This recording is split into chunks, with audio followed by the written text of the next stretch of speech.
how are you? This is Raven from Raven's Reality, and part of my reality, or I guess what has been a part of my reality for the past couple of months, has been playing the wonderful, beautiful bass guitar here. And I've been learning to play bass since, I think, November 19th to 21st. The day I'm filming this is March 20th, so it's around the 4-month anniversary. And I guess to celebrate my 4-month anniversary learning to play the bass, I'm going to be going over 4 things that I've been learning over the past 4 months while playing bass. And it's also kind of funny, 4 months, 4 things I've learned, 4 strings. Yeah, that was a little cheesy, I'm sorry, but we're going to keep that, and we're going to keep it rolling. I wrote down a couple of things in which I want to talk about, well, the 4 things that I learned to be more specific, and I'll just go down one by one and just explain them and how it helps me get better at playing bass, I guess. Alright, for number 1, better technique with the plucking hand with my strings. One of the mistakes I was making, and someone actually pointed it out in the comments section, I forgot their name, but I'll put some picture of it on the screen when I'm editing, and they were talking about how my plucking hand was in a certain spot to where it was causing this clink clank sound. So I was playing I was covering a little bit of Every Breath You Take by The Police, and they were talking about how the way that I had my plucking hand was causing this clink clank sound, which I do believe was the case, but I think it was also the technique in which I was also plucking with my fingers. They said by me keeping my hand less straight like this and maybe curling it more like this and moving it slightly to the right would help. So, I mean, obviously I could do it that way, but they said that by me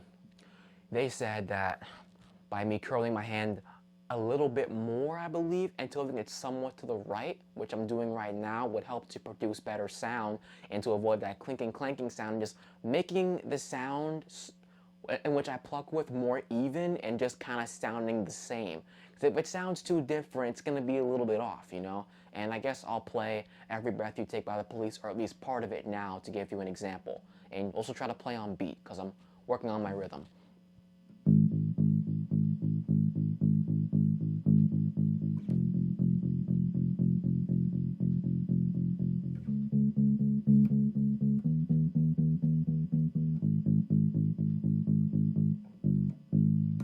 Kind of like that. And thanks to them, shout out to you if you're watching this. That was a huge help, and I think I've kind of broken the habit now, so yeah, progress for that.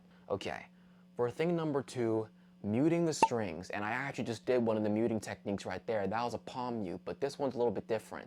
This one I learned on my own, and this is reducing the pressure that I apply to the string with one of my fingers on my fretting hand to mute it. To mute the string, to be more specific. And what I mean by this, and I learned this by myself, it's crazy. I was going through my bass course on guitar, I think it was Fender something bass online. I've been doing this course, but that's not the point. I literally was like learning this. I was watching videos with rests and muting, and it was like, okay, like you can literally mute like this, and I'm like, oh wow, I already knew that. I wish they told me that sooner, but hey, I learned it already, so it doesn't matter. And what they were trying to say was that I'm gonna, for example, I'll play G on the E string, so like I'm going to apply pressure and push down, have my fingers like near the fret, not on it obviously. I'm gonna pluck, and then I'm going to release.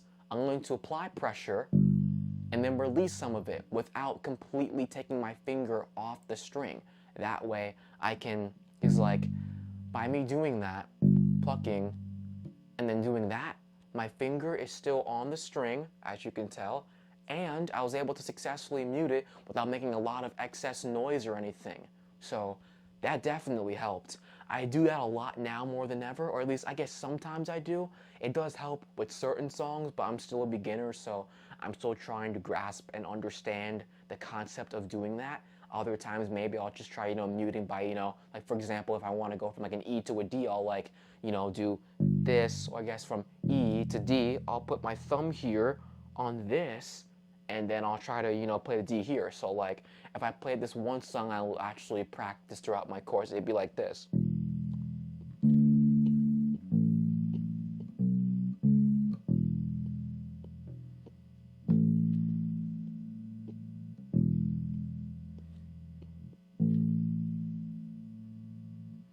was playing A for one of those parts, I was like this. I lifted up right here. When I went from this B to this C sharp on the A string, I lifted up with both my pinky and with my index, and then I played the E. That's one example to where I could actually use that plucking or that muting technique I just told you before. So that definitely helps. One of the things that I actually tend to do is to not press down so hard. This is something that I'm still trying to break. You know, do not press too hard with your thumb, because that's going to probably cause strain and probably cause you injury. And also, don't press down so hard with your other fingers, you know. I think one time I actually ended up being sore from doing that. Or maybe that was me skateboarding. Maybe I was using my hands to catch myself. But learning to, you know, to play these strings a lot better, like press down, like learning to press down not too hard with the strings nor my thumb is definitely something that can go wrong, you know, because then it can cause injury, it could cause you to be maybe sore, it'll probably keep you from playing more and helping you progress. It's still a habit that I'm trying to break. I'm not pressing down super duper duper hard to the point where like I'm literally taking like breaks like very frequently, but there are some times where, you know, I'm playing songs for like a longer period of time and I end up feeling, you know, my hand burning and I'm like, damn, like I gotta release the pressure, you know. I'm trying to find the balance between pressing too hard and also like pressing too little. And it's kind of like a balance like that. So trying to work on that, but that's not too bad. But the more I'm more mindful about that, the more it'll help me, and maybe it'll even help you guys with a little tip if you're starting out like how I am. Okay, this is another mistake that I make, and this is so obvious, but I still do it anyways because I want to get to this level super duper fast. Playing songs too fast. It's so much easier to start off slow and then gradually build yourself up as you go. But sometimes I get a little bit impatient. Sometimes I, you know, go to random spots in my course and I'm not really, you know, caring too much. Maybe I'm trying songs that are a bit, you know, out of my skill level, which is, you know, kind of messed up, you know, or not messed up, but it's not a good habit to have. One of the habits I think I mentioned before when I was playing the piano was that I was also I was always trying to learn song after song after song based on the book that I had. And as much as that helped, you know, there were certain techniques that they probably mentioned in the book that I never really took the time to read.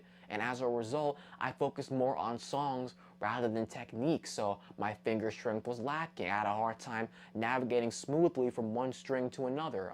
String from one key to another. And that was a mistake that I made. And I'm trying not to repeat that here.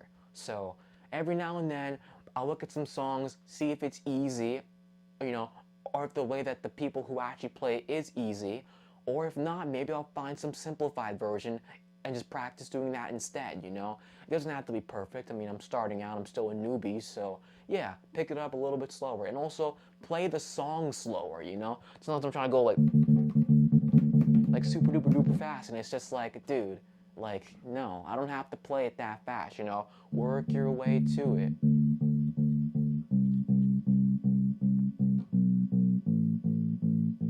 And just gradually just build up over time. Like, I don't have to play like super duper fast. Like, I'm not there yet, you know? I'm not even like an intermediate. Like, I'm so far away from that. So yeah, I don't do that. Or at least I'm trying not to as much. That is thing number 3. I've always been really connected with music and I like to listen to it, and I also really like playing the bass, so I mean, I've been really like enjoying it. I never imagined myself really playing it. I wanted to play it for years, but I kept putting it off, and eventually I just said, fuck it, let me get one, and I did, and I don't regret it. I want to keep practicing, I want to keep getting better, and yeah, this is going to be great, this is going to be fun, and I really enjoy playing this instrument, and I'm passionate about it, and I think it's safe to say that I'm learning to love it every single day as I practice. And I guess that's pretty much it. Thank you guys so much for watching. Hope I didn't ramble or stutter or anything too crazy. Hopefully the camera's still staying in focus, and yeah, that's it. Hope you guys enjoyed this. This isn't really much of a music-based type channel stuff, but I really wanted to film a video, and I kept thinking about making this one, so I thought I did, and I hope you guys enjoyed it. I hope it inspired you, whether with this, whether with your own instrument, maybe something else in your life, and yeah, just taking it one day at a time, and yeah, this is Raven's Reality, and yeah, I'm I'm done. I need to stop saying yeah every 5 seconds and you know and all my other weird filler words, but you get the point. I'm done. Bye. Love you.